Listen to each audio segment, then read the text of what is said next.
The U.S. ambassador to the United Nations says it's clear that Vladimir Putin has a plan to destroy and terrorize Ukraine, and that the United States is concerned that the world needs to be prepared for a very long and very difficult road ahead. Let's discuss with Michael Bociurkiw. He's a former spokesman for the Organization for Security and Cooperation in Europe. He's also a senior fellow at the Atlantic Council. He is in Lviv. Michael, welcome back. I want to start here with this assessment and what we heard from the Secretary of State, that the U.S. has seen reports of abuses that would constitute war crimes.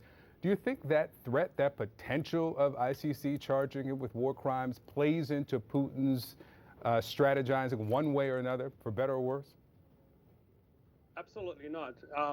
We've seen, for example, the Russian attitude towards that MH17 trial. Remember, with the plane that came down in 2014? Well, the trial has resumed in The Hague, and the Russians have been anything but cooperative in that, not handing over witnesses, primary radar data, that sort of thing. So I don't think that's a threat to them at all. But I'll tell you, I've got to say, I still have a chill down my back of what General Clark just said, that as a growingly impatient Mr. Putin may be forced to use a nuclear weapon. And I have to tell you, I spoke to some of my best Kremlin watchers today, and what they saw in Mr. Putin today, they haven't seen before. He's losing his train of thought. He looks more anxious, nervous, doodling rather than writing things down. So that we should be concerned about his state of mind right now. What we've been seeing happening on the battlefield, indeed, are war crimes. And I was on a panel last night with a Canadian military expert, and he says what we're seeing right now is straight out of that Russian playbook in Syria, Chechnya, and elsewhere, that encirclement of cities, bombarding them into submission.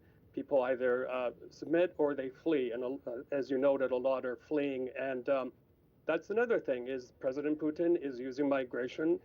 He's weaponized migration, and Europe is quickly becoming overburdened. So, I mean, I wish I had more good analysis, more positive analysis for you, but it looks pretty grim at the moment.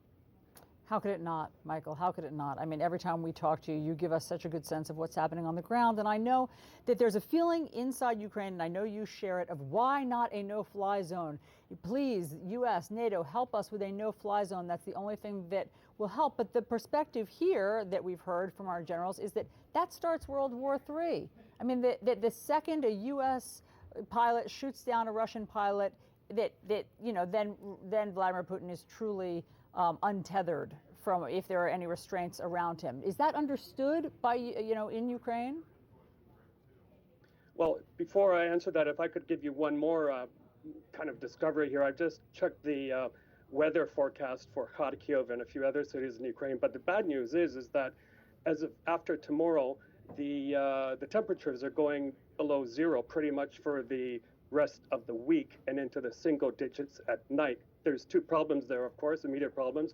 One is the conditions faced by the migrants on the move or by those that are staying put in their bombed out buildings without heat and electricity. The other, of course, with that long of a low temperature, the ground, of course, becomes harder, freezes, and that could become a military advantage for the Russians. On the no-fly zone, And the other thing we need to consider really is that those people who are trying to escape, trying to evacuate to some safe place, have to deal with those temperatures. Yeah, the conditions couldn't be worse. Michael, we've got to wrap it there on time. Michael Bociurkiw in Lviv, thank you.